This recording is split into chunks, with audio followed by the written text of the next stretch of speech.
You often hear how we need to spread democracy into the world because it gives people the freedom of choice.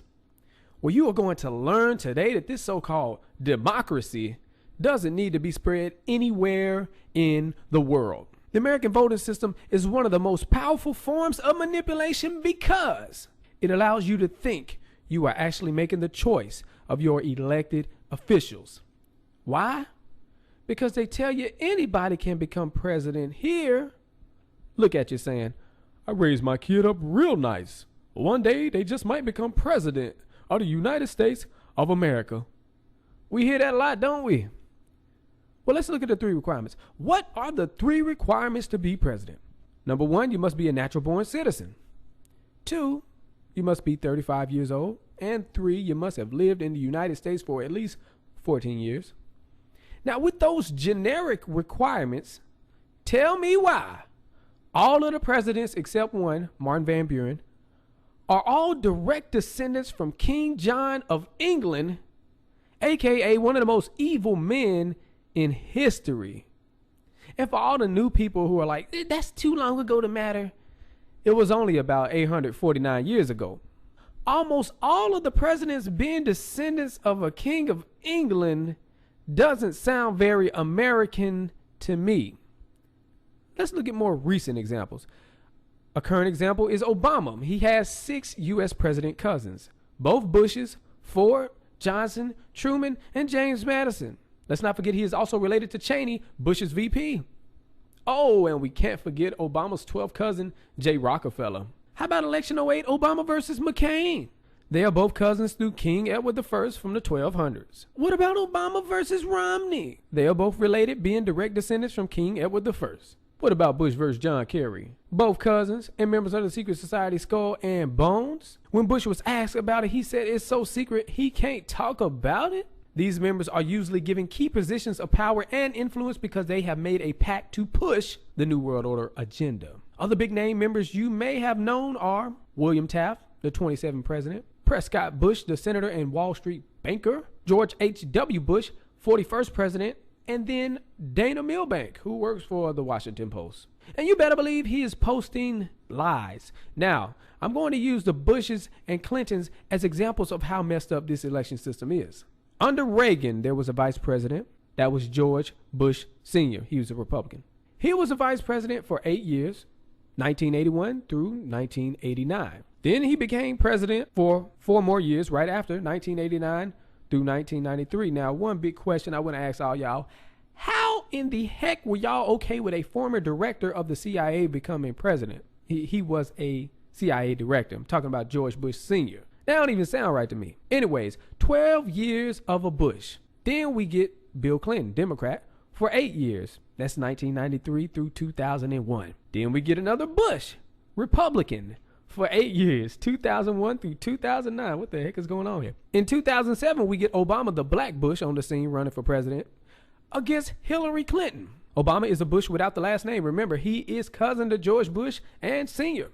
Then a Clinton runs against him for the Democratic nomination as if there isn't anybody else who can.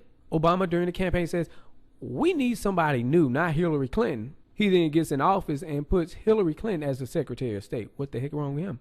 So far, that's 28 years of Bushes and Clintons. Then Hillary steps down from the Secretary of State for Obama's second term so she can run for the 2016 election. Throughout Obama's second term, all we hear is Hillary going to run 2016? Now she running. And we even got Jeb Bush running as well. That alone should show you how fraudulent this system is. Out of the millions of people in America, we keep ending up with Bushes and Clintons? If you say that's normal, you lying. People make excuses. Well, it's because they have the money, and whoever has the most money has the best chance to win the election. Not only is that not fair, but it goes against the whole anybody can be president thing. It's more like anybody in the bloodline who wants to be a hardcore sellout for Wall Street can be president. That's right, I said Wall Street. Those are the guys Obama said he was against. But Wall Street, Goldman Sachs, for example, wasn't against Obama. They knew his tail was lying. They became one of his top donors and gave over $1 million to his 2008 campaign. They also gave $230,000 to his opponent John McCain's 2008 campaign. They gave over $1 million to his opponent Romney's campaign. And we see they have given Hillary Clinton over $700,000 throughout her career. Also receiving $782,000 from Citigroup, major funding by J.P. Morgan Chase, Morgan Stanley, Lehman Brothers, Merrill Lynch, and the list goes on. If these names sound familiar, it's because they are also the same people who funded Obama and Mitt Romney and Bush. This is why no working class person should be giving money to these sellouts. It's a shame that they even ask for donations from us when they are fully funded by these banks. We shouldn't be giving them anything. You can write that down.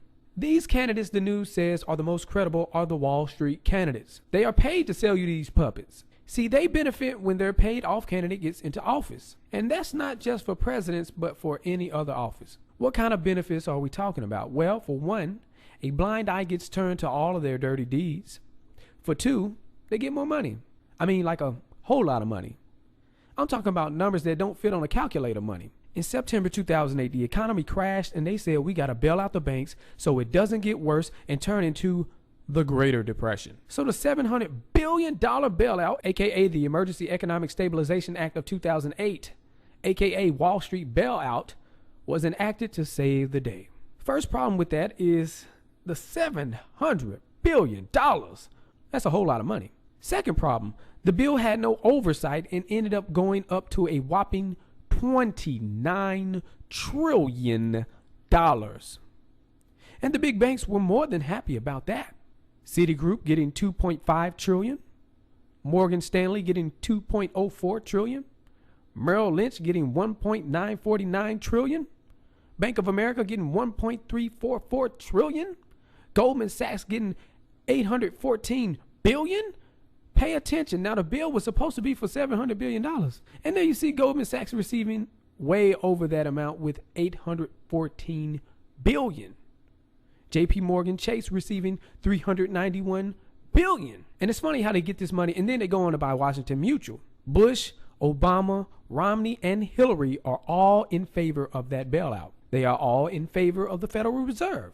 By the way, while they were bailing out all of these too big to fail banks with trillions of dollars, the Fed also paid the big banks to not lend money to the public, the broke people. They worked out a nice deal that if the big banks deposit the money in the Federal Reserve, they can earn a 0.25 interest on that money. We're talking about the money that they're not loaning to you. That's more than you get paid in your savings account. How much money are we talking? I'm talking about $1.6 trillion that they are keeping in the Fed and not loaning out to the people so they can make $4 billion of interest a year. Now, before I explain the Federal Reserve, you must know the 2008 collapse of the economy was a manufactured collapse and that it was planned in advance. Information was leaked out that this would happen in the exact month of September 2008. It's going to happen again. But way worse, and you can thank the Federal Reserve. The creation of the Federal Reserve was a power move by the Illuminati bloodline families to gain full control of the money supply of America, to then gain full control over the money supply of the world. You with your crazy conspiracies. They don't say that on the news. They don't say that at my school. Shut up, Joker. There's a reason for that. The real truth of the matter is that a financial element in the large centers has owned the government since the days of Andrew Jackson.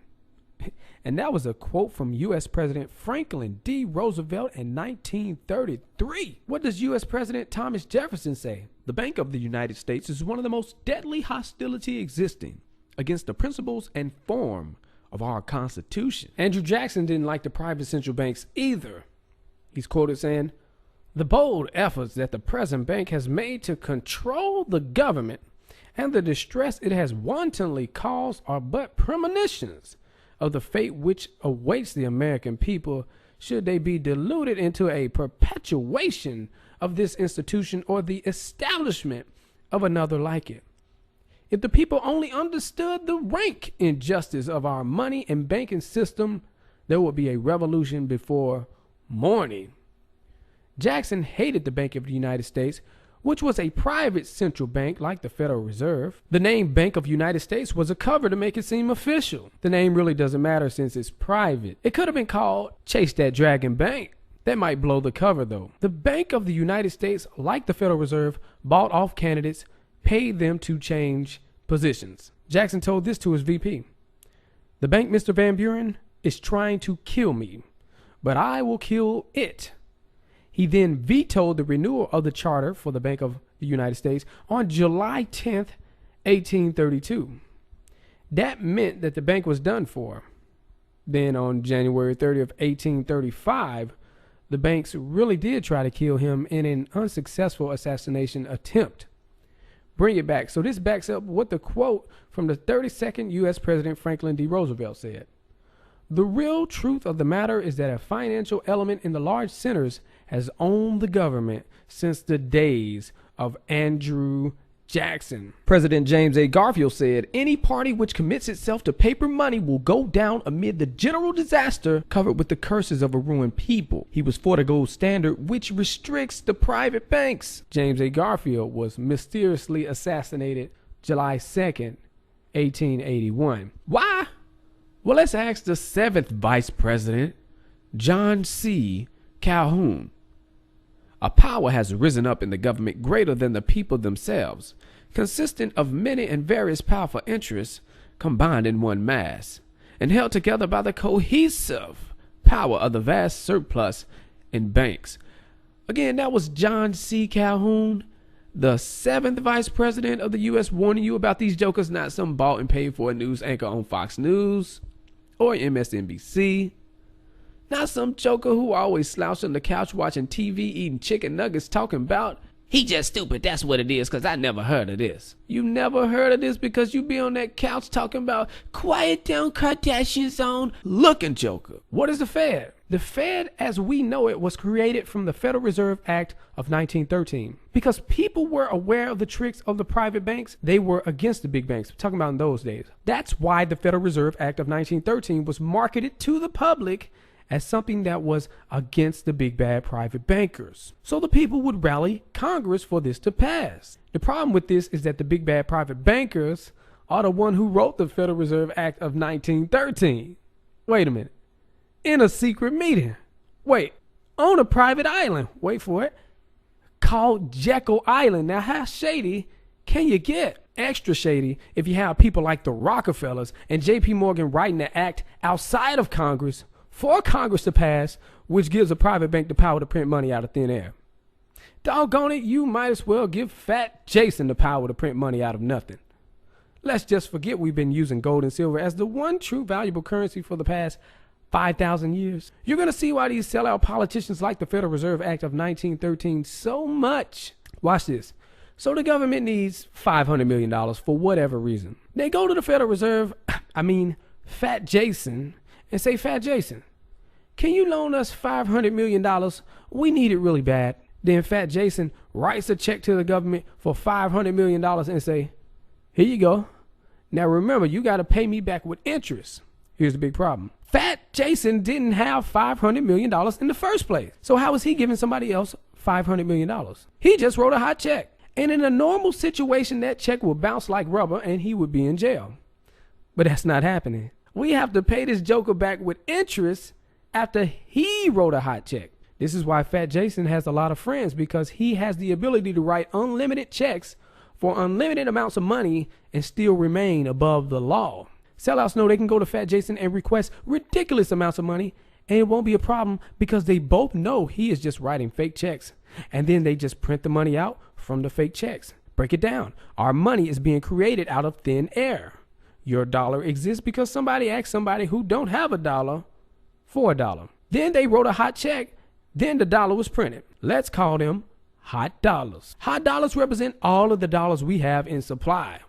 We work for these, some save up for them, and put them back in a bank. The bank then loans them out and creates more hot dollars. Some people buy stuff with it, and others buy assets like gold, silver, real estate, etc., which is the smartest thing to do since those actually contain value, unlike the hot dollars created out of nothing. Currently, the world's #1 reserve currency, the United States dollar, is a fiat currency. If you are not alarmed by that, you should be. Fiat currency is a glorified object, frequently paper, that has no real value but is used as legal tender because the government says so. Fiat currencies have a 100% failure rate, which means the US dollar that was created from a value of 0 will eventually turn back to 0, which means all of y'all hoarding up dollars are eventually going to have more than enough green toilet paper to get you through life. See, the more dollars that are created out of thin air, the less value the dollar has. Just like when you have a small supply of something in existence like gold and silver, it has more value. The private banks don't like gold and silver as a currency because it restricts them. What to remember about the fiat currency? The private bank's plan is to purposely crash the dollar and crash all other countries who own fiat currencies. They want the world as a whole to crash so they can pose as the saviors and introduce their solution, which is a one world government with a one world religion, which is supposed to justify this in World Bank like the Federal Reserve, but this time in a cashless society where everyone is microchipped and has the money in the chip.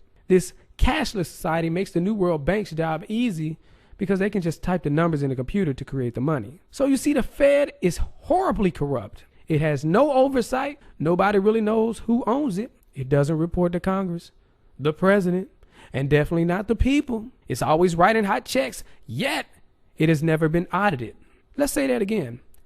Out of all of its 100 plus years of existence, the private bank that's supposed to be responsible for our economy has never been audited. Yet people working at the Gap get audited every time they step on the register. What the heck? The government media also sells the Federal Reserve as something that's supposed to protect the economy and consumers. In reality, they are the ones who gave us the Great Depression and took the dollar that used to be worth 100 cents to now being worth only, watch this, 4 cents. That type of stuff shouldn't have happened if we had the Fed. They were supposed to stop that type of stuff from happening. Oh, wait, then I hear somebody. What about JFK? Well, he said something that is not allowed for presidents to say. He said he wanted to splinter the CIA into 1,000 pieces and scatter it into the winds. See, the CIA plays a key role in ushering in this new world order. So this is why he was assassinated by the government on November 22nd, 1963. You must understand there is a new world order agenda. Let's just hear from the former director of the CIA. We have before us an opportunity to forge for ourselves and for future generations a new world order, a world where the rule of law, not the law of the jungle, rules all nations. When we are successful, and we will be, we have a real chance at this new world order, an order in which a credible United Nations can use its peacekeeping forces to fulfill the promise and vision of its founders. And that was George H.W. Bush. We have the United States of America. Break it down. What is it really? A bunch of states that didn't used to all be together, but they united to become the United States of America, which is controlled by private banks through the Federal Reserve. That's just an incremental step in the big plan. You see, Bush mentioned the New World Order will be run by the United Nations. That's because the New World Order is a world government. Just like the states are united, all the world's nations will be united and called the United Nations of the world, with one world currency, which means there will be one bank, like the Federal Reserve, controlling all of it. United States of America, 2 United Nations of the world. Stop being naive.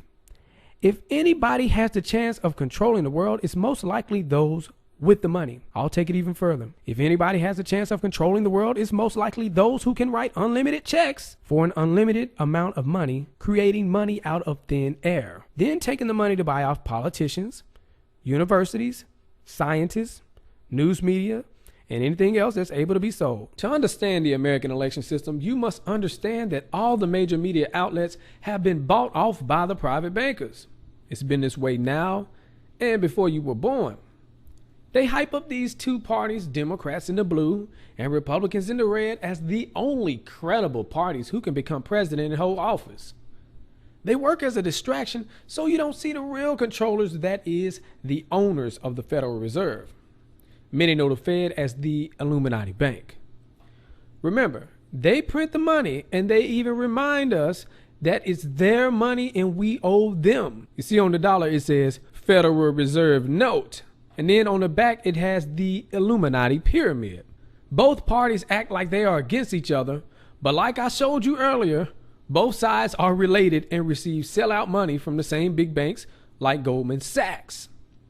They work as an effective cover for the Illuminati because the masses don't really pay attention to facts. Why y'all be doing that? They just pick a team and root for them like in sports. Your favorite team wears a certain color. Democrats and Republicans have different colors.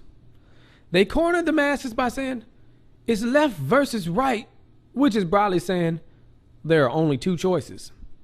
This is the reality of the left-right paradigm. They prop up the Illuminati, and without them, the Illuminati gets exposed. And see, the parties themselves can't stand alone because people will see how much they suck because there's only one thing to blame. And it will be toppled over by the masses. The masses would then start their own party. That's why both parties lean on each other to block the other parties out. They act as the official opposition to each other. Look at that crap.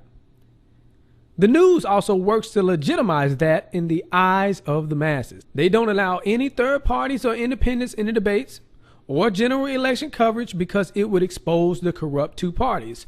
For example, during a debate, you would see Obama saying he would send 5,000 troops to Iraq to keep Americans safe. Mitt Romney would then say, "Oh, you really don't care about keeping Americans safe? I would send 6,000 troops to Iraq." Then Obama would say, "Let's be clear. I will send 7,000 troops to keep Americans safe." Now keep in mind, sending troops overseas in this manner is part of the New World Order agenda, as well as NDAA, Patriot Act, NSA, TSA, which gives full control of the tyrannical government to monitor the masses to keep them from rebelling. Pretty much anything that leads to a New World Order, they both agree on it. That's why you see Congress pass bills without even looking at them. Think about it. And there's no excuse for that. And if there was an independent voice in the debates, it would expose that. Because it would sound like this. Independent voice speaking. I say we don't send any troops over to Iraq to fight and get killed just because the military machine wants to make some money and get power for private bankers. You want somebody over there? Send yourself and your own kids, not other people's kids. Then the moderator would say, "What is that noise? What is that? Did you hear that chinging noise?" Completely dismissing the independent voice. How are people getting caught up in this? Well, both sides are designed to stand for certain causes that are broad enough for the masses to fit themselves into whichever category. If they agree with more of the left's portrayed beliefs, they will say they are Democrats. If they agree more with the right's portrayed beliefs, then they become Republican.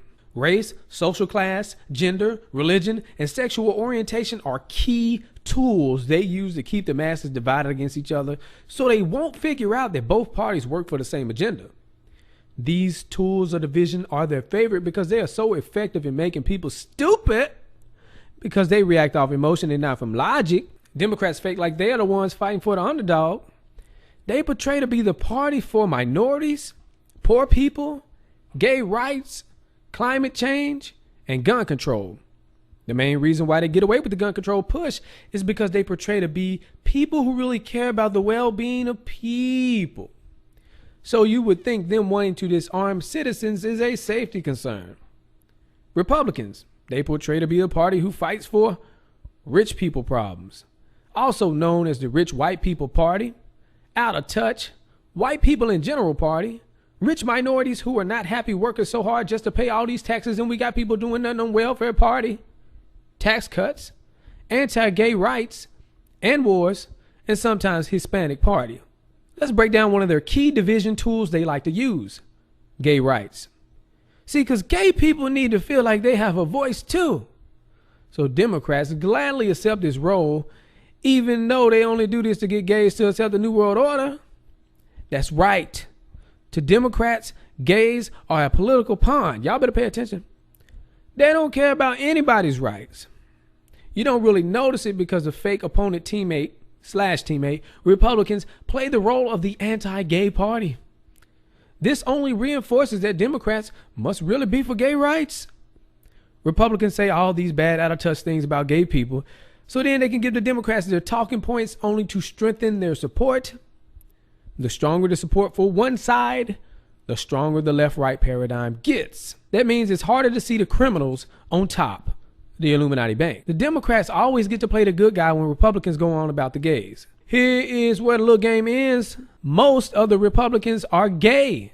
That's right. They meet up every year at secret all-male Bohemian Grove parties. They make sure they invite all of the most influential people in the world. We talking about big business people, banking, politicians, actors, university, media heads, think tanks, Rockefeller family, U.S. presidents, future U.S. presidents, defense contractors. We even have big names going there like George Bush and George Bush Sr., Jeb Bush, Newt Gingrich, Jimmy Carter, Walter Cronkite, Bing Crosby, Clint Eastwood, even Al Gore, a Democrat. And that's funny because there's a video of Bill Clinton saying, oh, only Republicans go to Bohemian Grove, playing dumb.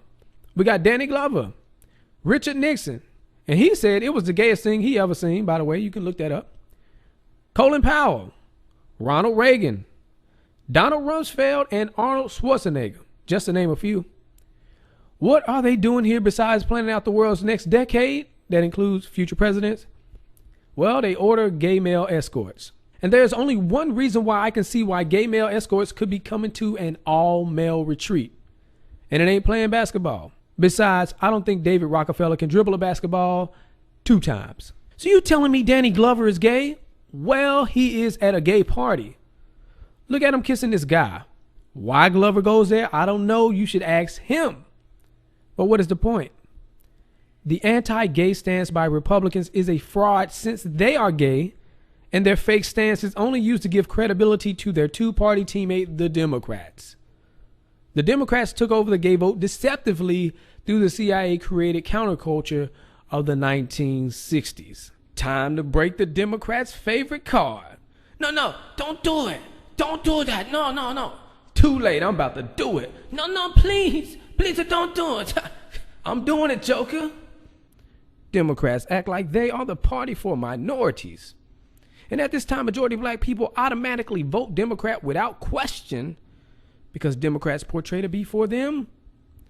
People thinking this is normal, but understand in history, this just seems flat out weird. Malcolm X said black Democrats are chumps. Now, why would he say something like that? Good question. It's time to learn what is really going on. 1854. The Republican Party was formed to stop the spread of slavery against the still pro-slavery Democrats. 1854 again. The Republican Party opposes the Kansas-Nebraska Act, which was an act to spread the institution of slavery into places that were previously forbidden. It's messed up. 1857. The Democrats were behind the Dred Scott decisions. Those meant that blacks were not persons but property. Check out this quote from Democrat Roger B. Taney. Blacks had no rights which the white man was bound to respect, and the Negro might justly and lawfully be reduced to slavery for his benefit. 1860 signals election of the first Republican president, Abraham Lincoln, and first time Republicans took over Congress. Democrats were angry about this, not just because they lost, but because of the strong anti-slavery and civil rights positions the Republicans had running on in their platform. Now watch this.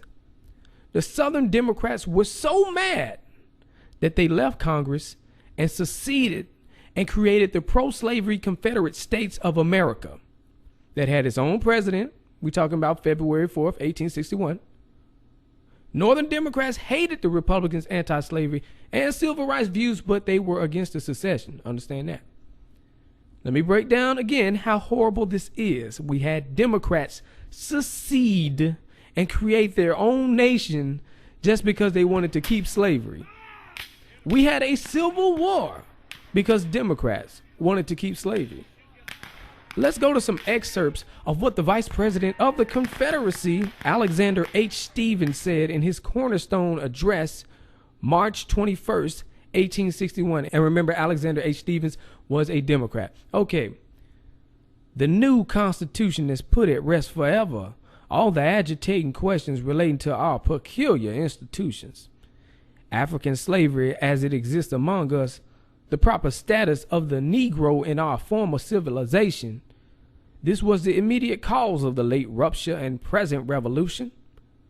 The general opinion of the men of that day, revolutionary period, was that Somehow or other, in order of providence, the institution, slavery, will be evanescent and pass away. Our new government is founded upon exactly the opposite ideas. Its foundations are laid. Its cornerstone rests upon the great truth that the Negro is not equal to the white man. That slavery, subordination to the superior race, is his natural and normal condition. Ooh, that's some reality right there. That's how he was. Let's go to 1863. Abraham Lincoln, Republican, issues the Emancipation Proclamation to free the slaves while the Democrat Party still supports slavery. 1864. Republicans repealed the Fugitive Slave Law that was passed by Democrats. The Fugitive Slave Law required Northerners to return escaped slaves back into slavery or they had to pay huge fines. What ended up happening was it turned into an excuse to kidnap free black people and bring them down to the South with no oversight. What does that mean? Meaning many could be falsely accused and they were denied jury and habeas corpus. 1865. The 13th Amendment passes and abolishes slavery forever. The Republican Party supported it 100%. The Democrats supported it 23%. Oh, they don't tell you that type of stuff. Let's look at December 1865. The KKK launches as the terrorist arm of the Democratic Party. This is key to understand because it was created to take power back from the Republicans. The target was Republicans. In this time period, blacks voted Republican. I keep saying that. They would have a problem figuring if a white person is Republican or Democrat, but they knew when they saw a black person, they would be Republican. Not to say KKK wasn't racist. They were very racist. But blacks were targeted by them because they were Republicans. If they were Democrats, we wouldn't have had this. This group would murder and torture blacks and promise to release them if they voted Democrat. If you violate the agreement that you would vote Democrat, you were killed. Also, many never got released but were lynched.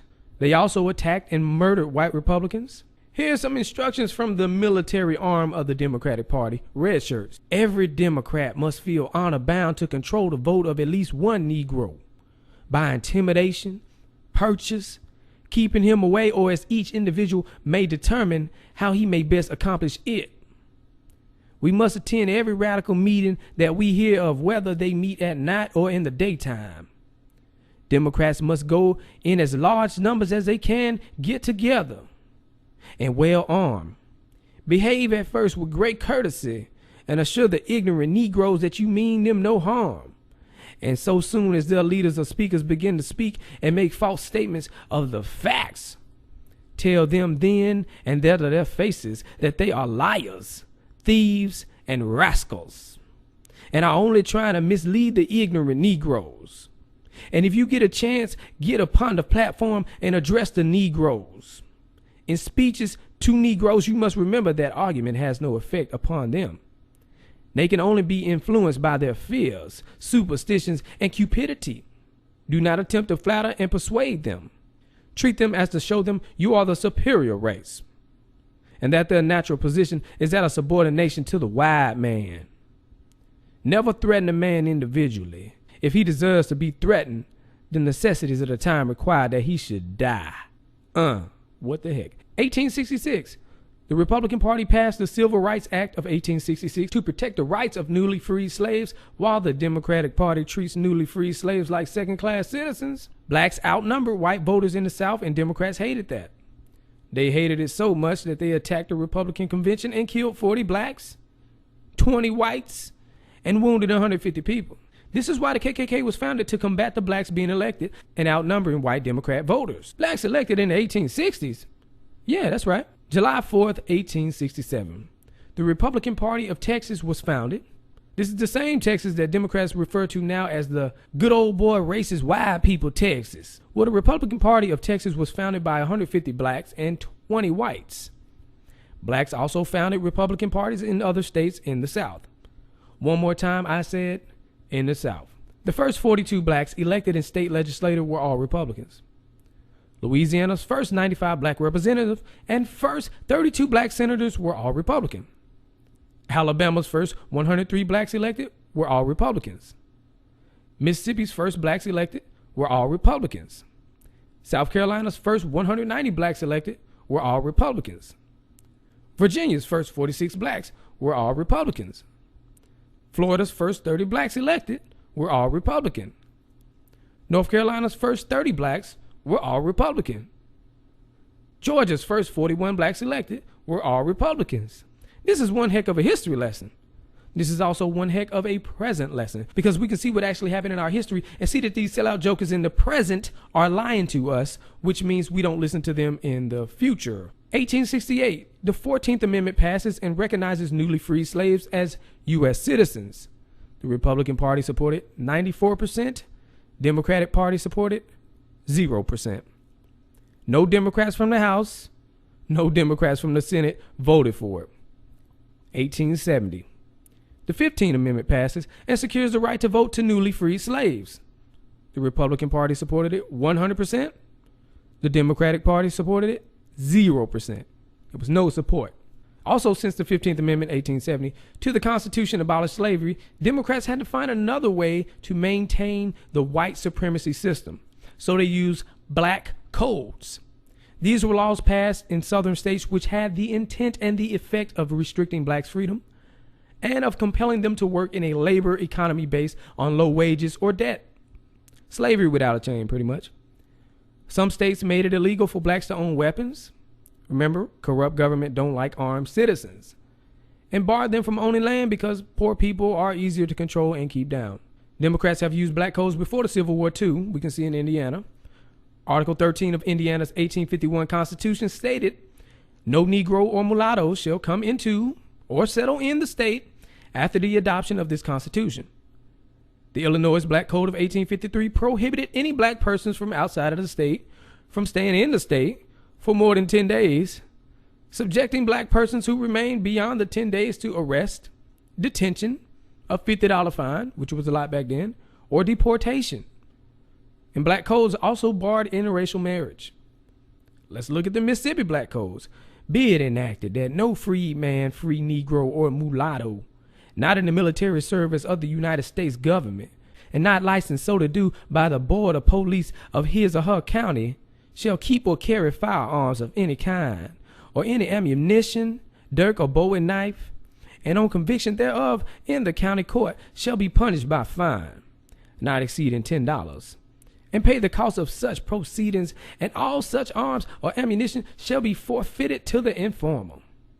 And it shall be the duty of every civil and military officer to arrest any freed man, free Negro, or mulatto found with any such arms or ammunition, and cause him or her to be committed to trial and default of bail.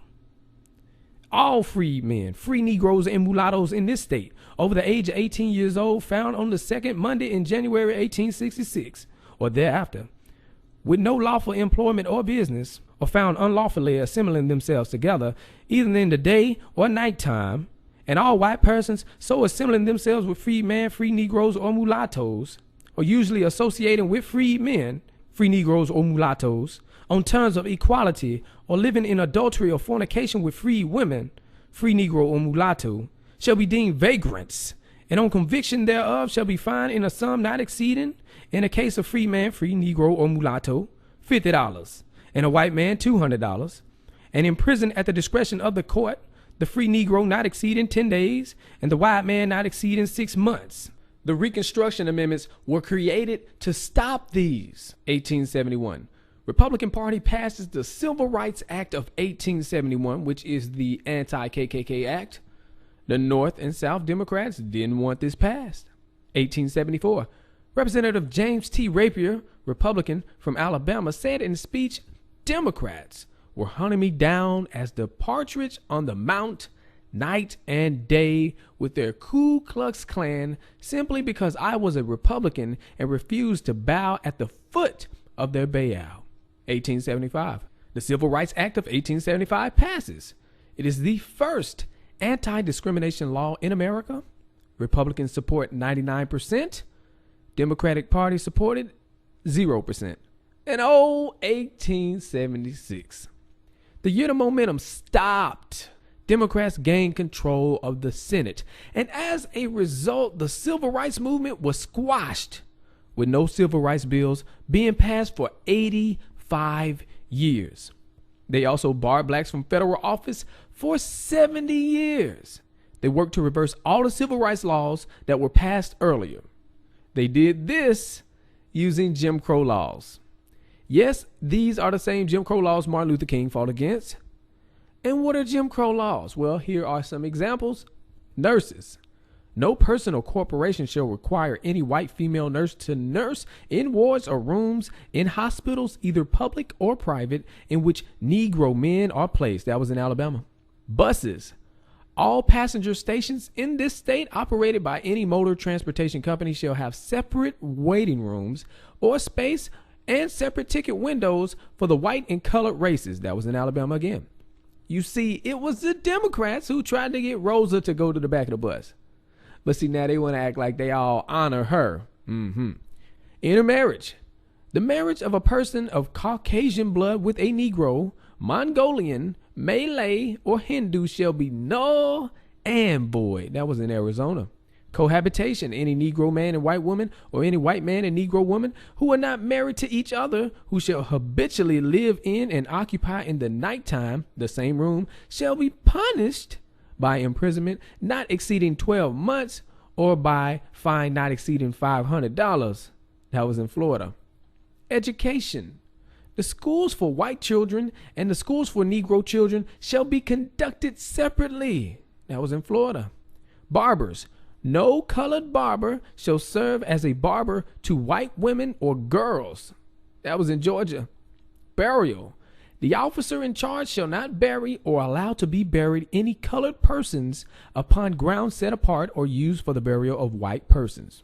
That's in Georgia.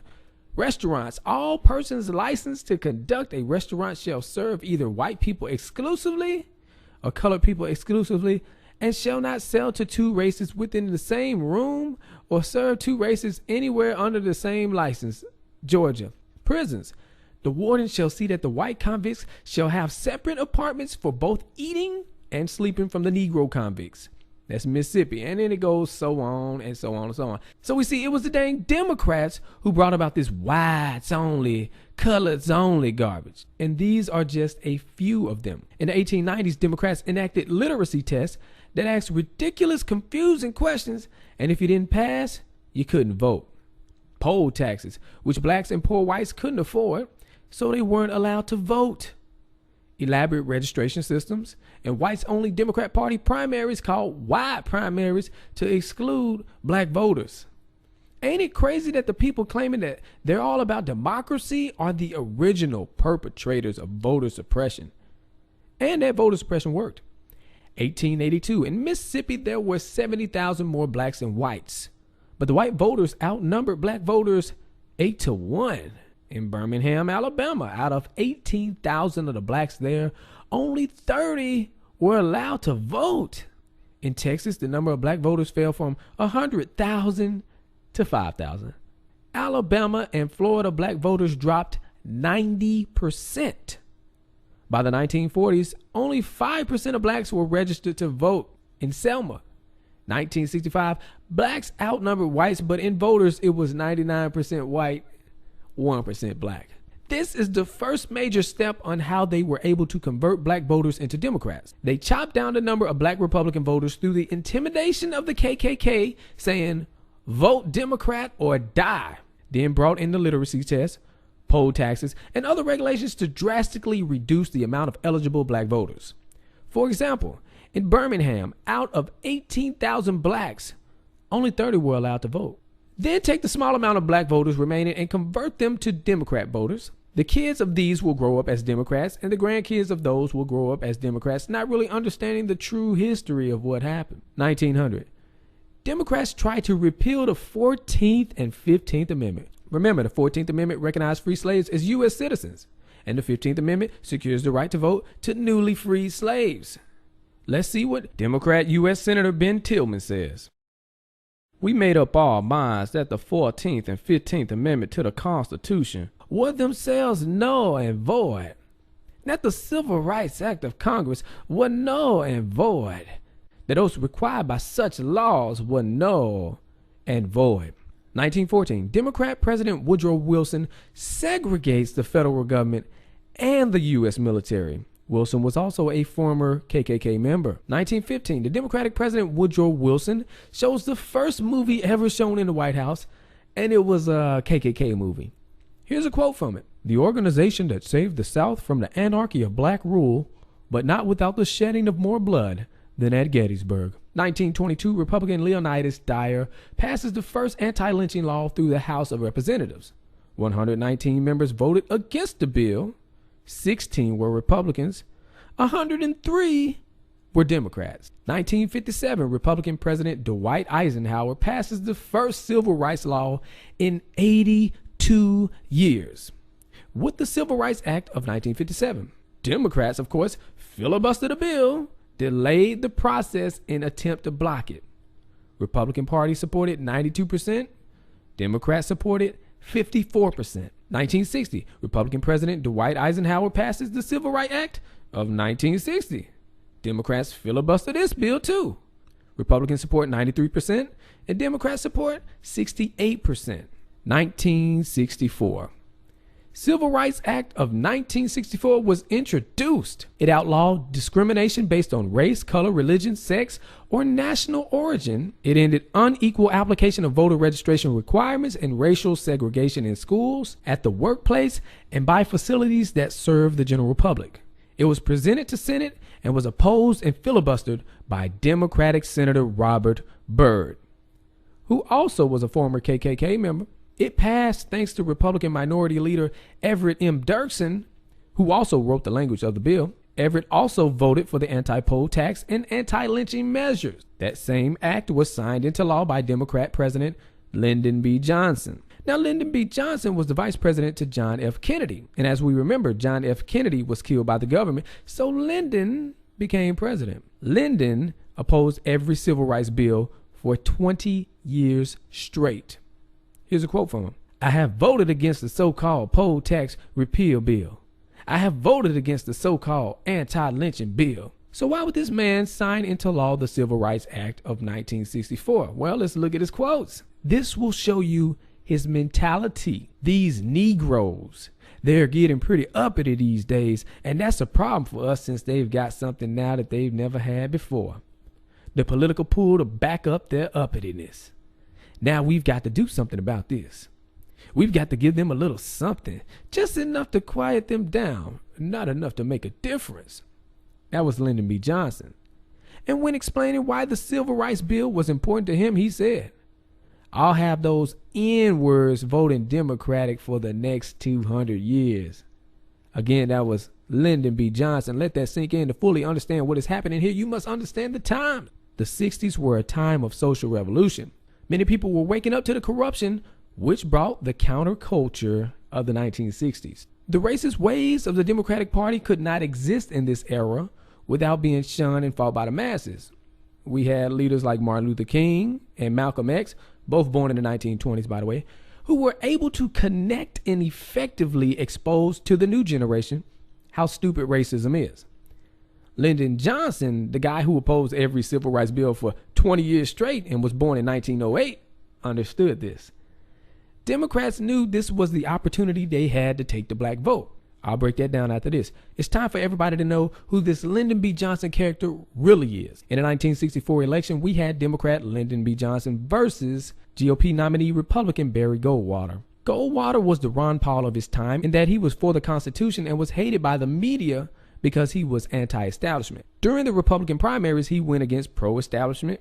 That means pro-Federal Reserve candidates like Nelson Rockefeller and George Romney. The media tried its best to discredit him, but because of the anti-establishment culture of the 1960s, his grassroots campaign surpassed that. Goldwater was against the Federal Reserve. Here's his quotes. "Most Americans have no real understanding of the operations of the international money lenders. The accounts of the Federal Reserve have never been audited. It operates outside the control of Congress and manipulates the credit of the United States."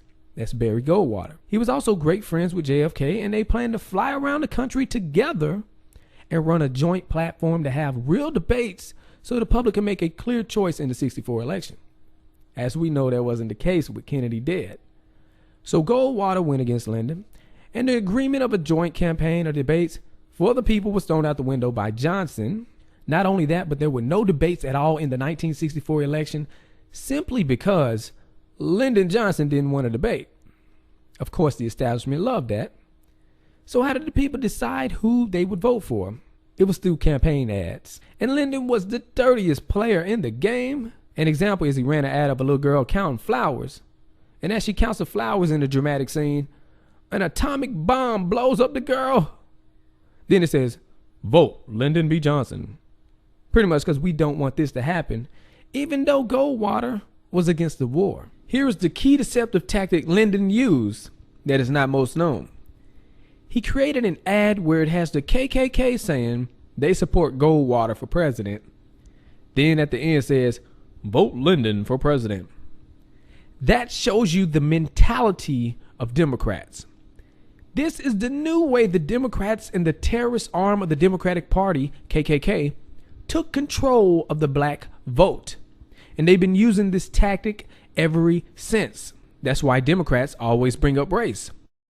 Black minister and Senator Richard Kane of South Carolina predicted this in the 1870s, saying, the bad blood of the South comes because the Negroes are Republican.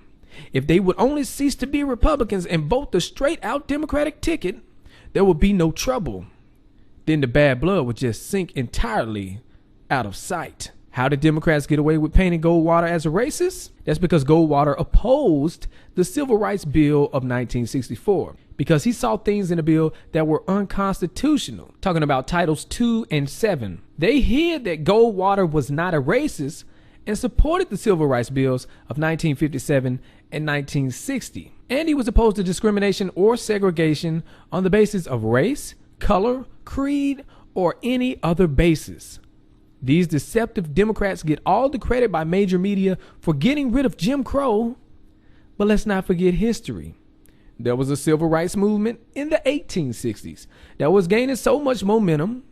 We got the Civil Rights Act of 1866, 14th Amendment to the Constitution, 15th Amendment to the Constitution, Civil Rights Act of 1871, that was the Anti-KKK Act, the Civil Rights Act of 1875, all passed by Republicans and fought against by Democrats, only for Democrats to gain control of Congress in 1876 and squash the civil rights movement, with no more civil rights laws being passed for 85 years.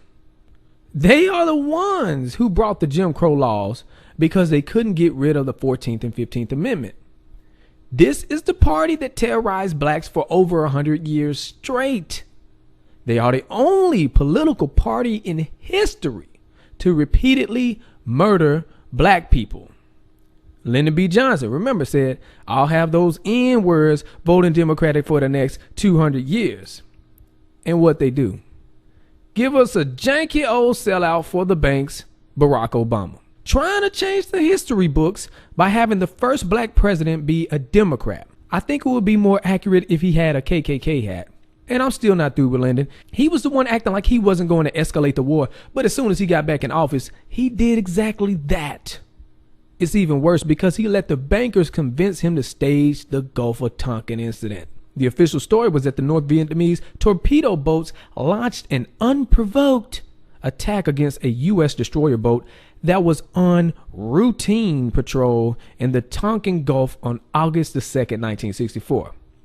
And that the North Vietnamese boats followed up with a deliberate attack on a pair of U.S. ships 2 days later, August 4th. But the lie detector test determined that was a lie. Here's the truth. First of all, the U.S. Maddox was not on a routine patrol. It was engaged in aggressive intelligence gathering maneuvers, working with coordinated attacks on North Vietnam by the South Vietnamese Navy and the Laotian Air Force. This was a part of Operation Plan 34A, aka O Plan 34 Alpha, that was approved by Johnson in the summer of '64. It was CIA-run covert operations using South Vietnamese commandos and speedboats to harass radar sites along the coastline of North Vietnam. On August 1st, South Vietnamese raiders struck at 2 targets on the North Vietnamese coast, and the Laotian Air Force bombed infiltration routes along their border. They were provoking North Vietnam to attack the U.S. Navy, which supported this operation in hopes that they could use this as an excuse to escalate the war. August 2nd, 1964, 3 North Vietnam boats attacked the USS Maddox. Maddox fired back, and 4 North Vietnamese sailors were said to have been killed. With 6 more wounded, there were no U.S. casualties. The second Gulf of Tonkin incident on August 4th, 1964, that said the Maddox was attacked never happened. And that's admitted by former Secretary of Defense Robert McNamara, even though he originally testified that there was unequivocal proof of an unprovoked second attack against the USS Maddox. So the United States was looking like idiots, maneuvering around, dodging nobody, and had a 2-hour shootout with nobody. Then you get the Washington Post saying, American planes hit North Vietnam after second attack on our destroyers. Move taken to halt new aggression.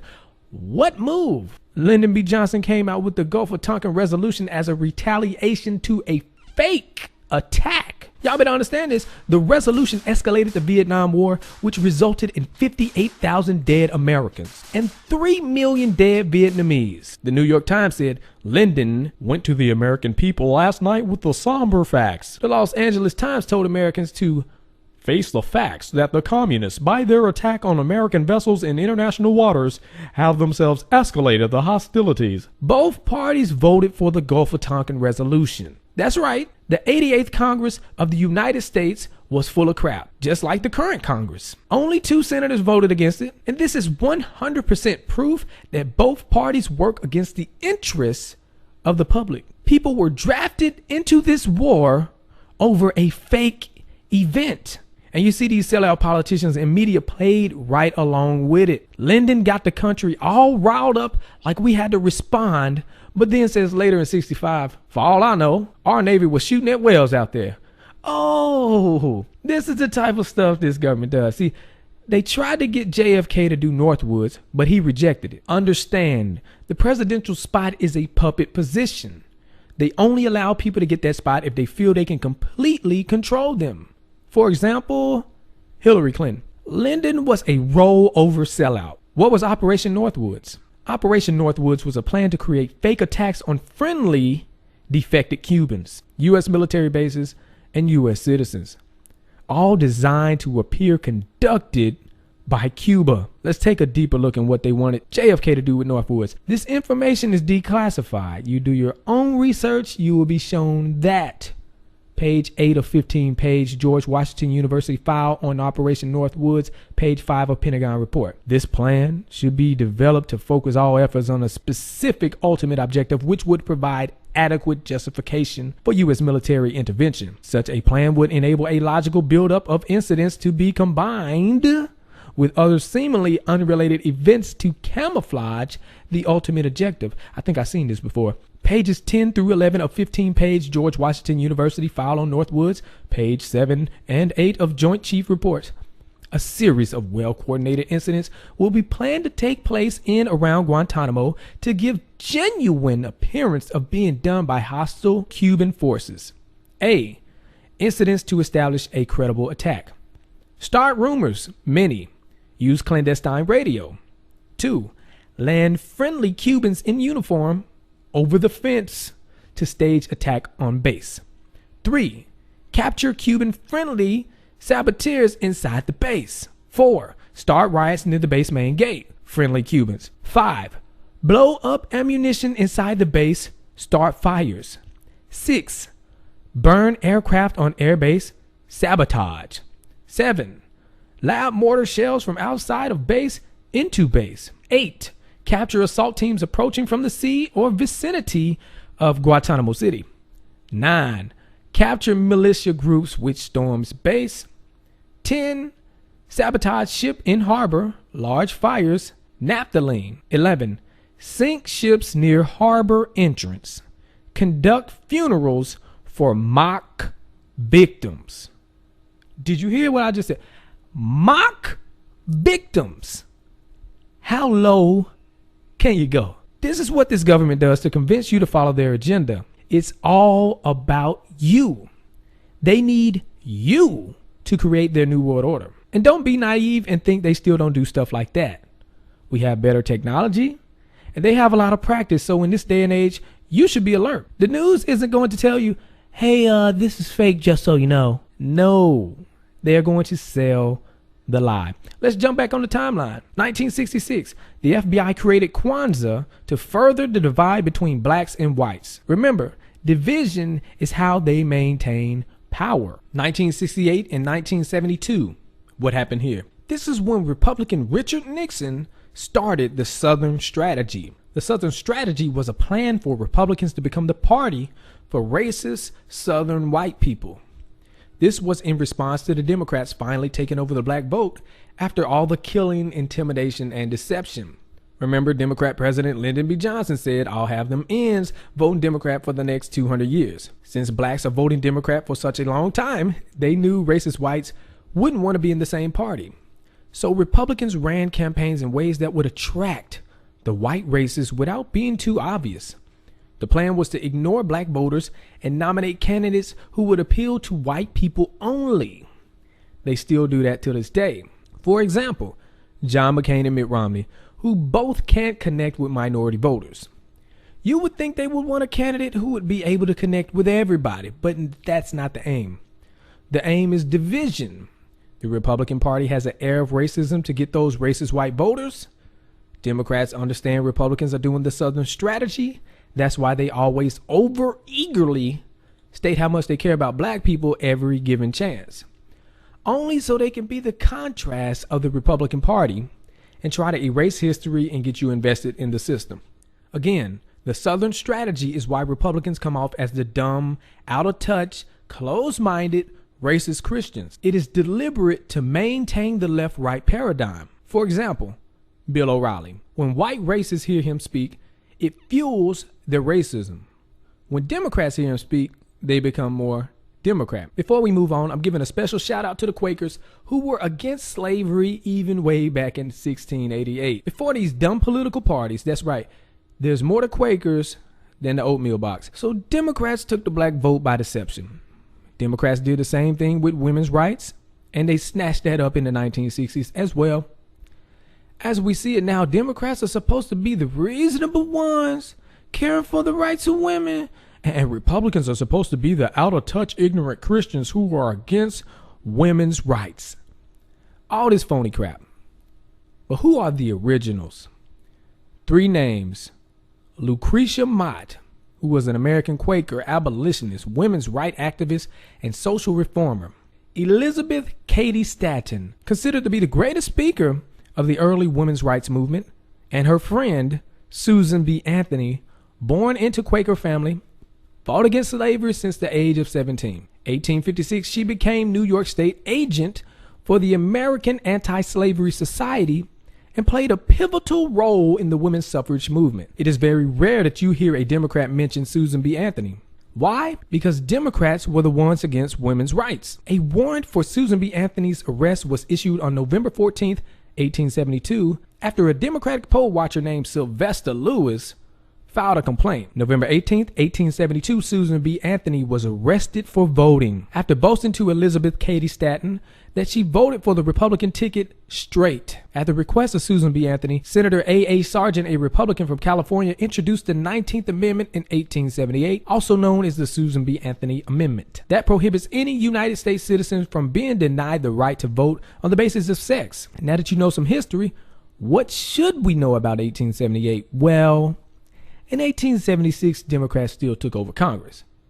So every time the 19th Amendment was introduced, it was shot down by the Democratic-controlled Senate. It was shot down not 1, not 2, not 3, but 4 times by Democrats. It didn't pass until 41 years later in 1919. When the amendment was submitted to the states, 26 out of the 36 states that ratified it had Republican legislators. Of the 9 states that voted against ratification, 8 were Democratic. 12 states, all Republican, had given women full suffrage before it was ratified. On August 18, 1920, Tennessee, being the 36th and final state, needed to ratify the amendment. U.S. Secretary of State certified the amendment on August 26, 1920. Do you see the pattern?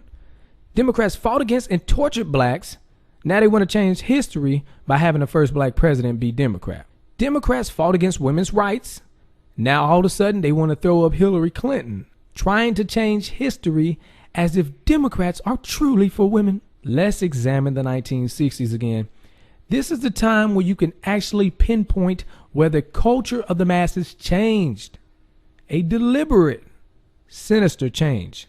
The women's liberation movement was portrayed to be women fighting for the right to work and get equal pay with men, fighting to be treated equally. It's known as second wave feminism. Let me guess, you're gonna tell us what it was really about. You doggone right. The Rockefellers funded the women's liberation movement. Admitted by Nicholas Rockefeller, it was for two primary reasons. One, they couldn't tax half of the population because they weren't working. We're talking about stay-at-home moms. Two, the kids now go to school at an earlier age and they get indoctrinated by the government. They will be told how and what to think, which breaks up the family. The children will look up to the government as their family. Who funded the General Education Board in 1902? John D. Rockefeller. It's a huge red flag right there. The key propped up women's lib leader they used was Gloria Steinem. She was a CIA asset. She admitted that. The popular feminist magazine called Miss Magazine was also funded by the CIA. The feminist movement trained women to think being married and being a stay-at-home mom was old-fashioned and oppressive. To bring in a new world order, they have to break the family unit because the new world order is a collective way of thinking backed by the government. A strong family unit stands in their way because it will produce individuals who won't be fooled as easy. They will trust their family before the government. A lot of y'all know something changed about marriage, but you can't really pinpoint what happened. Marriage was between the masculine man being the provider and protector and the feminine woman being submissive and nurturing. We need to remember that for a woman, love is an instinctive act of self-sacrifice. She gives herself to her husband and children and is fulfilled by seeing them thrive and receiving their love, respect, and gratitude. A woman makes this supreme sacrifice to only one man who will cherish her and provide for his family. Men instinctively want to fulfill this responsibility. That's a quote from Henry McCall, PhD. This is the real women power. Both work together as a loving team to fulfill the needs of themselves and their children. To raise children, both sides are needed because there is a man way to raising a child and a woman way. They both complement each other. Each brings what the other can't. But the feminist movement working with the media is here to break that, and they actually broke that already. The messages the media sends are, number one, men can no longer be trusted. Just watch Lifetime, you'll see that. Men are unfaithful rats and dishonest, abusive monsters. Number two, women are victims by virtue of their sex. Because we are women, we remain victims in our private lives, at work, in society as a whole. Number three, women should be selfish. Leisure now means time for yourself spent alone or perhaps with one's girlfriends, but definitely without spouse and kids. The endless articles preach the new feminist gospel that indulging yourself is an important part of being a healthy, well-adjusted woman. Number four, sex is not reserved for love and marriage. Magazines like Glamour and Cosmopolitan urge young women to put out on their first date, ogle men openly, and be an athlete in bed. There is no discussion of marriage or family. Number five, self-fulfillment lies in career success and not husband and family. The social rewards of holding down a job are critical to one's sense of dignity and self-worth. Let's look at the effects. If you didn't know, marriage reduces child poverty. The poverty rate for single parents with children in the United States in 2009 was 37.1%. The rate for married couples with children was 6.8%. Being raised in a married family reduces a child's probability of living in poverty by about 82%. The Illuminati bankers desire a poor population because they are easy to control. As we see in this chart from 1929 to 2010, we see exactly what I told you. The marriage rate greatly declines after the 60s. We also see in this chart is around the time when the out-of-wedlock childbirth started to rise. This was because of the engineered discrediting of marriage. The mentality of women is, I don't need a man, which if she didn't need a man, the man felt he didn't have to stick around and raise a family. This is why a lot of y'all don't have a father right now. Birth control pills, which was founded by the Rockefellers, encouraged sex before marriage, which reinforced what the CIA created culture said when putting out the message, sex is not reserved for love and marriage. This was the culture that brought us the runaway dads and the oh so popular single mothers talking about, I'm an independent lady. I could do it all on my own, see? No, you do it all on your own because you have to. And to the majority of these single parent situations, you're struggling and all you do is work. No time to raise the kids. Clock in, clock out, come back home tired. See the kids for a little while. Then send them off to daycare. Then send them off to school and then let the state teach them. While you teach them, the only thing that matters is money. There was a time when the family unit mattered instead of just making money. There was a time, women, when you didn't have to work some job. You didn't have to be in the rat race that is the workforce. Feminism came on the scene acting like they were here to provide a choice. But now you pretty much don't have a choice. The culture has changed. The men have changed. Their mentality as a whole is not to be a provider for their wife. The women have changed with their mentality of, I'm not going to let some man be the only one making money, leaving me at home to do the dishes. Y'all got so manipulated that you can't see the benefit of the true nature of marriage. Man works outside to bring money inside. And woman stays at home, works inside. It was all about the inside, the home. It makes life easier for both. When a man has a day off, they are both home. The home duties like laundry, cleaning, and cooking, setting appointments, etc. are all done so you can both spend time with each other instead of scrambling to do them after work or on the weekends or on your day off. This new way of doing things is designed to break up your marriage. When a man and woman is working, when do they have time for each other? They can only hope to schedule their vacations at the same time. That's if they get one. Also, when they both work and come home from work, they are tired and don't want to be bothered. This is all key information so you can understand what's happening now. So we see the CIA created the counterculture that destroyed the gender roles in the family unit. Now they are taking it to the next level by redefining gender roles. This is why Caitlyn Jenner is the media darling. He said that this is the new normal, and the media wants you to believe, embrace, and even put into action these beliefs. Taking the masculinity out of men. Democrats haven't changed. They are doing a subliminal racism with the carefree black boy movement. In this movement, you can see young black boys like Jaden Smith wearing dresses with flowers in his head. Understand, the carefree black boy will grow up into the carefree black man. You see how effective their plan was from the 60s? Now they are putting the finishing touches. As a military strategy, you take down the man. You can then take down the nation. You're programmed to think I'm closed-minded, but in reality, I just understand the agenda. And to understand the mentality of this shadow government, just look at when they tried to create the gay bomb. That bomb would have been used to make enemy forces gay. This proves that they feel making men feminine will help them win a war.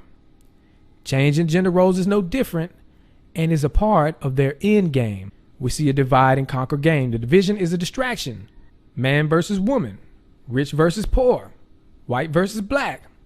Let's look at Ferguson, Black Lives Matter. Did you know that there was somebody behind those protests? The whole hands up, don't shoot movement? Council of Foreign Relations billionaire George Soros funded them, spending $33 million. Now, why would he be funding it? Because he knows it will continue to divide between the races. Then it comes out that Mike Brown didn't even have his hands up. Yet I'm seeing protests all around the world of people putting their hands up. Y'all need to understand, all ain't what it seems.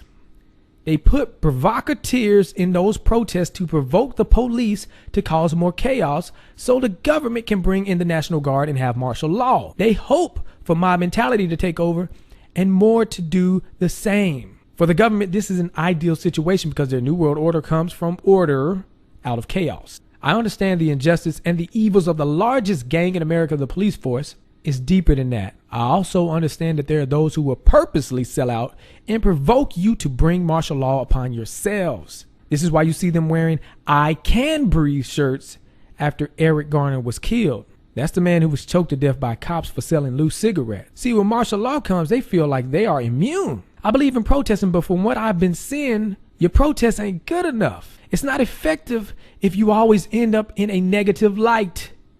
If your protest is against the cops, then you should be having a protest that don't need the cops. You're only making them look good. Be having curfews and military helicopters flying all around your area. And what the heck is going on with Baltimore? A man dies and y'all first reaction is to run to the stove and steal toilet tissue. What is really going on here? This joker got toilet paper and a smile on his face. Excuse me, sir.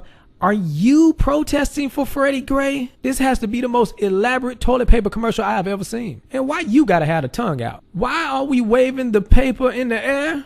This man taking selfies with the toilet paper. And oh no, look at the little boy taking the UPS truck. Joker here with the Michael Jackson pose, surrounded by fire and destruction. I'm tired of hearing people making excuses for jokers tearing down the city, burning up cars, fighting in the streets, saying, oh, you must think a car is more important than a life. No, Joker.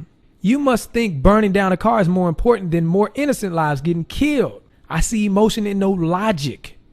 Did you forget Hurricane Katrina? Blackwater private mercenaries were sent into the streets of New Orleans with a $73 million contract. They aren't given the same rules as cops and soldiers. They've been known to kill and run over civilians for fun over in Iraq. These are the type of people who were deputized by the governor in New Orleans. These private mercenaries have still been funded under the Bush and Obama administration. They are a private army for the private banks. And when things get too crazy, that's the excuse to bring them in, and we can't give them that. I don't want any more innocent people dying. See, the FBI infiltrated the Black Panther Party in the 1960s through COINTELPRO. And all of y'all talking about violence is the real action don't understand the full nature of the agenda. You only see white versus black, which is a paradigm in itself. This is why they use race, because you get caught up emotionally and will never see how you are getting played. When they infiltrated the Black Panther Party in the 1960s, they incited violence. But why violence? Because violence helps their New World Order agenda get passed. In the 60s, Black Panthers were speaking up against the police brutality on blacks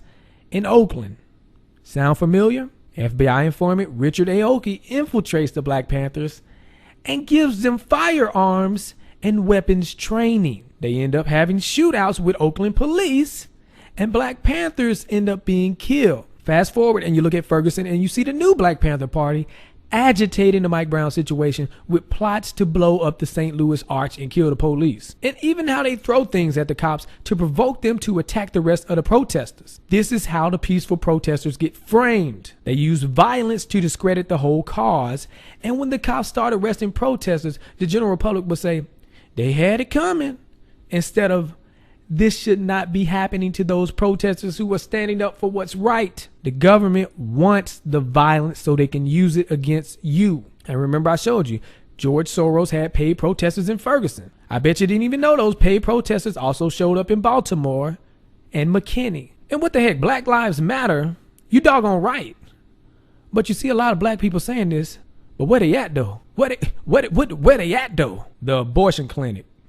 January 2nd, 1923, the first legal birth control clinic opens in the U.S. called the Clinical Research Bureau. It was funded by the Rockefeller family and opened by Margaret Sanger. Margaret Sanger was one of the most influential figures of the 20th century. She was the founder of Planned Parenthood. Planned Parenthood was created to initiate the Negro Project. The objective of the project was to infiltrate the black community by presenting birth control as a health option for women to kill off the black race. Killed them off by limiting the growth of the population by abortion and sterilization. Here's a quote from her. We should hire 3 or 4 colored ministers, preferably with social service backgrounds and with engaging personalities.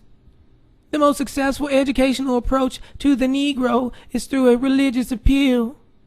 We don't want the word to go out that we want to exterminate the Negro population. And the minister is the man who can straighten out that idea if it ever occurs to any of their more rebellious members. That's Margaret Sanger. This is why they gave Martin Luther King a Planned Parenthood award, even though he wasn't for abortion. Slavs, Latin, and Hebrew immigrants are human weeds, a dead weight of human waste. Black soldiers and Jews are a menace to race. That's Margaret Sanger. The most merciful thing that a family does to one of its infant members is to kill it. That's Margaret Sanger. Knowledge of birth control is essentially moral. It's general, though prudent. Practice must lead to a higher individuality and ultimately to a cleaner race. Birth control is nothing more or less than the facilitation of the process of weeding out the unfit, of preventing the birth of defectives or of those who will become defective. That's Margaret Sanger. This is what Planned Parenthood is all about. Look at this racist joker Margaret Sanger talking to the KKK. Be careful who you support. Hillary Clinton said she admires Margaret Sanger enormously for her courage, tenacity, and her vision.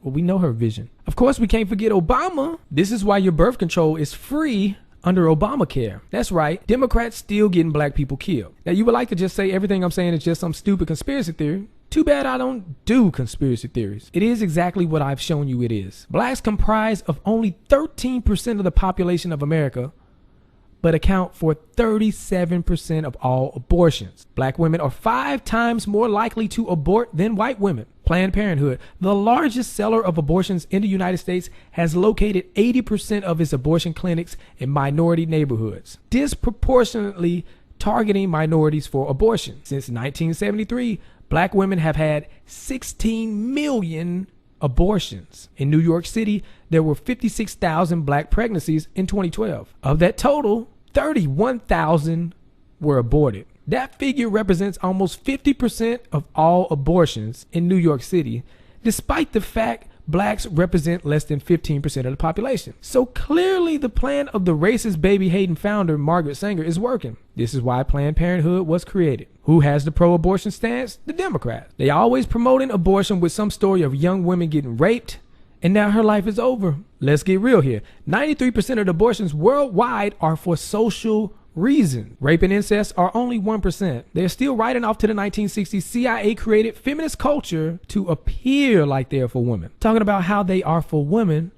But when you look at what's happening, more baby girls die from abortion than boys. Do we forget that those girls grow up and become women? Don't get it confused. This is not just about black people. Do we forget that there is a depopulation agenda at hand? The founder of CNN, Ted Turner, said a total population of 250 to 300 million people, a 95% decline from present levels, would be ideal. Henry Kissinger said depopulation should be the highest priority of foreign policy towards the third world, because the U.S. economy will require large and increasing amounts of minerals from abroad, especially from less developed countries. Henry Kissinger again, the world's population needs to be reduced by 50%, and the elderly are useless eaters.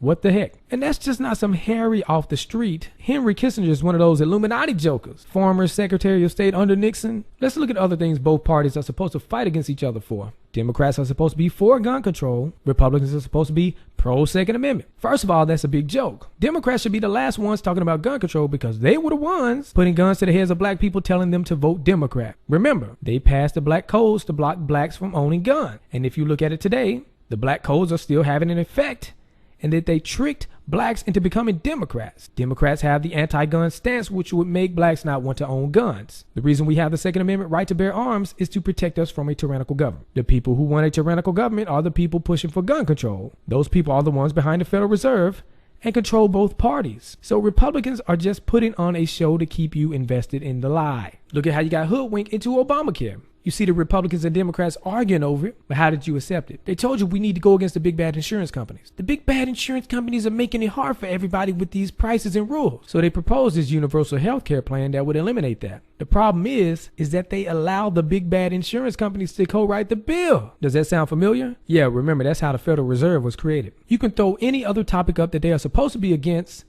and you'll find that it's just a big distraction from what's really going on.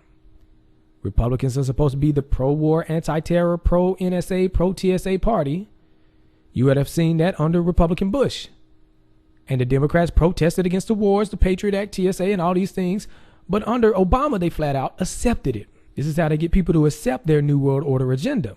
It's incremental. If you don't support it under a Republican term, you will support it under a Democrat term, and vice versa. This is how the agenda advances. They can't be too obvious and pull the whole agenda at one time. You're too distracted in the tribal, I want my team to win zone, that you can't even see something as simple as, I was against the wars under Bush, why am I not against the wars under Obama? Let's not forget, the older Republicans did bad this time, let's vote Democrat next time.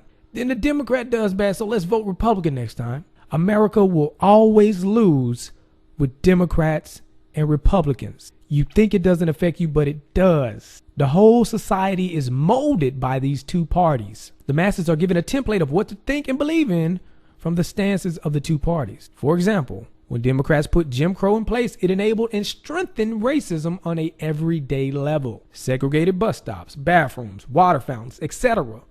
was a constant reminder of division. And the people acted accordingly with hate towards each other because of this mandated division. Division is the name of the game. This is how the private bankers maintain control and advance their agenda.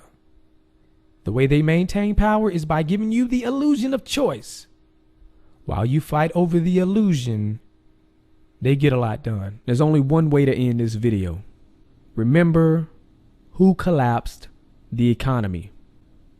Remember why we had or will have an economic world collapse.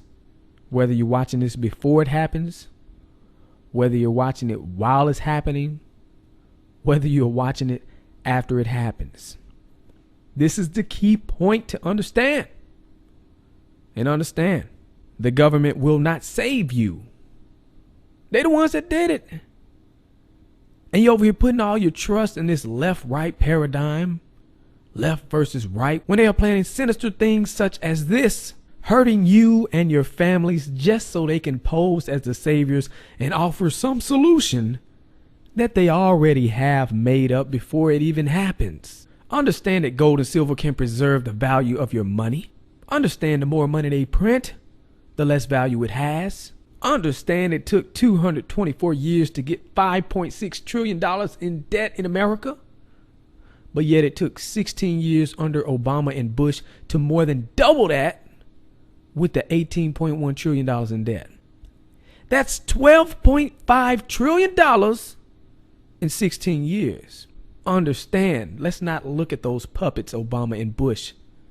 They are just scapegoats. You keep looking at the puppets. Look at the puppet masters. This is the plan. This is the design. It already happened. In Germany, 1923, hyperinflation during the Weimar Republic resulted in the price of a loaf of bread reaching 3 billion marks. What? Look at 1914. The US dollar was 4.2 German marks to $1. And we see in 1923, it took 4.2 trillion marks to equal $1. They are planning for something like this to happen worldwide, to bring you to your knees so that you accept their new world order. This will give them more control. Now, why would we give people who are doing things like this to us more control? It doesn't make any sense. Let's look at Damian McBride. He's telling you, former Gordon Brown advisor, look what he's saying.